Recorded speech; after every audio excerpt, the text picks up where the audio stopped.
warahmatullahi wabarakatuh. Selamat pagi dan salam sejahtera bagi kita semua. Semoga kita baik-baik saja hari ini.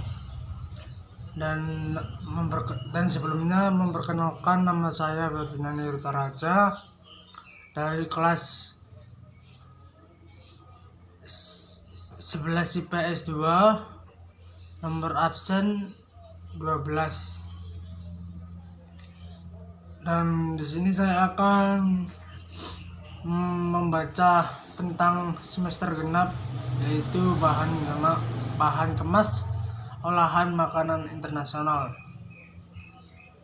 Dan hari ini saya akan membaca kemasan adalah kegiatan penempatan produksi ke dalam wadah dengan segala jenis material lainnya yang dilakukan oleh produsen untuk disampaikan kepada konsumen.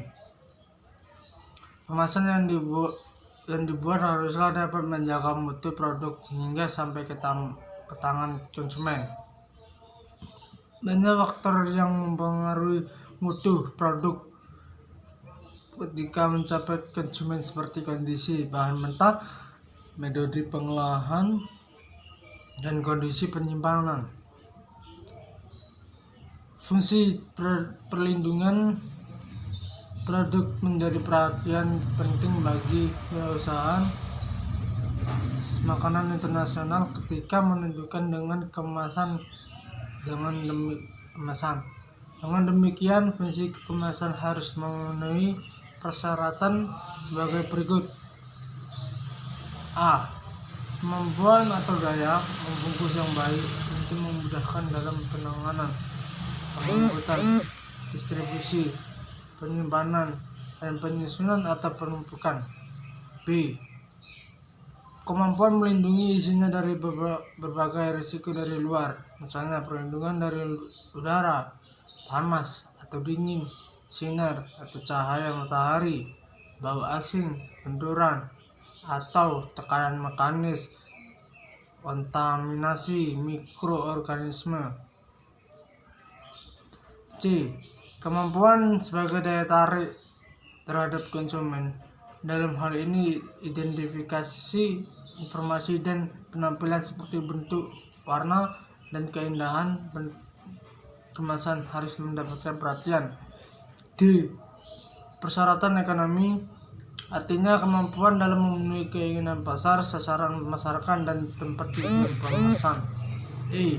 Mempunyai ukuran, bentuk, dan bobot yang sesuai dengan norma atau standar yang ada, mudah dibuang dan mudah dibentuk atau dicetak. Dengan adanya persyaratan yang harus dipenuhi kemasan tersebut, maka wirausahaan makanan internasional memiliki dasar pertimbangan dalam memilih bahan baku kemasan, desain kemasan, dan jenis kemasan. Dalam rangka memenuhi persyaratan-persyaratan tersebut, maka kemasan harus memiliki sifat-sifat: A. Permeable terhadap udara atau oksigen dan gas lainnya. B. Bersifat non-toksis dan inert atau tidak bereaksi dan menyebabkan reaksi kimia, sehingga dapat mempertahankan warna, aroma, dan cita rasa produk yang dikemas. C. Kedap air atau mampu menahan air atau kelembapan udara di sekitarnya. D. Kuat dan mudah bocor. E. Relatif tahan terhadap panas. F. Mudah dikerjakan secara massal dan harganya relatif murah. Cara-cara pengemasan berhubungan erat dengan kondisi produk yang dikemas serta cara transportasinya. Pada prinsipnya, pengemas harus memberikan kondisi yang sesuai dan berperan sebagai pelindung bagi kemungkinan perubahan keadaan yang dapat mempengaruhi kualitas isi kemasan maupun bahan kemasan itu sendiri. Kemasan dapat digolongkan berdasarkan beberapa hal, antara lain: A. Frekuensi pemakaian 1. Kemasan sekali pakai atau disposable, yaitu kemasan yang langsung dibuang setelah satu kali pakai. Contohnya bungkus plastik es, permen, bungkus daun, karton dus, makanan kaleng. 2. Kemasan yang dapat dipakai berulang kali atau multi-trip, seperti beberapa jenis botol minuman, limun, bir, dan botol kecap. Wadah-wadah tersebut umumnya tidak dibuang oleh konsumen, akan tetapi dikembalikan lagi pada agen penjual untuk kemudian dimanfaatkan oleh pabrik. 3. Kemasan yang tidak dibuang atau semi disposable. Wadah-wadah ini biasanya digunakan untuk kepentingan lain di rumah konsumen setelah dipakai dan digunakan untuk penyimpanan bahan makanan atau jenis makanan yang lainnya. B. Struktur sistem kemas berdasarkan letak atau kedudukan suatu bahan kemas di dalam sistem kemasan keseluruhan dapat dibedakan atas. 1. Kemasan primer, yaitu bahan kemas langsung mewadahi bahan pangan atau kaleng susu, botol minuman, bungkus tempe.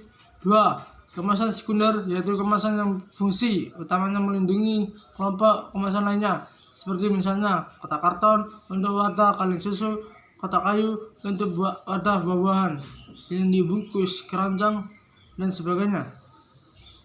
3. Kemasan tersier dan kuartener, yaitu apabila masih diperlukan lagi pengemasan setelah kemasan primer, sekunder, dan tersier. Umumnya digunakan sebagai pelindung selama pengangkutan. C. Sifat kekakuan bahan kemas. 1. Kemasan fleksibel, yaitu bila bahan kemas mudah dilenturkan, misalnya plastik, kertas, foil. 2. Kemasan kaku, yaitu bila bahan kemas bersifat keras, kaku, tidak tahan lenturan, patah bila dipaksa dibengkokkan, misalnya kayu, gelas, dan logam. 3. Kemasan semi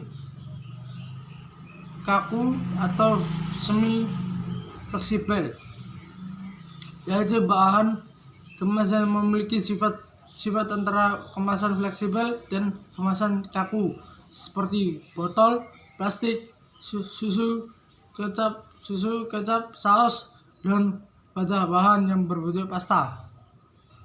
D. Sifat perlindungan terhadap lingkungan. 1. Kemasan hermetis, yaitu wadah yang secara sempurna tidak dapat dilalui oleh gas, misalnya kaleng dan botol gelas. 2. Kemasan tahan cahaya, yaitu wadah yang tidak bersifat transparan, misalnya kemasan logam, kertas, dan foil. Kemasan ini cocok untuk bahan pangan yang mengandung lemak dan vitamin yang tinggi, serta makanan yang difermentasi. 3. Kemasan tahan suhu tinggi. Jenis ini digunakan untuk bahan pangan yang memerlukan proses pemanasan, sterilisasi, atau pasteurisasi. E. Tingkat kesiapan pakai. 1. Wadah siap pakai, yaitu bahan kemas yang siap untuk diisi dengan bentuk yang telah sempurna sejak keluar dari pabrik. Contohnya adalah wadah botol, wadah kaleng, dan sebagainya. 2. Wadah siap dirakit atau disebut juga wadah lipatan, yaitu kemasan yang masih memerlukan tahap perakitan sebelum pengisian, misalnya kaleng dalam bentuk lempengan dan silinder fleksibel. Wadah yang terbuat dari kertas, foil, atau plastik. 3. Kemasan fleksibel. Dari sini guys, saya mengakhiri pembacaan ini. Saya akan kembali dan mohon maaf jika ada yang kesalahan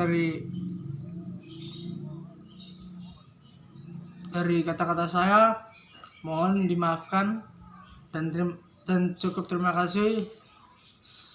Assalamualaikum warahmatullahi wabarakatuh. Selamat pagi.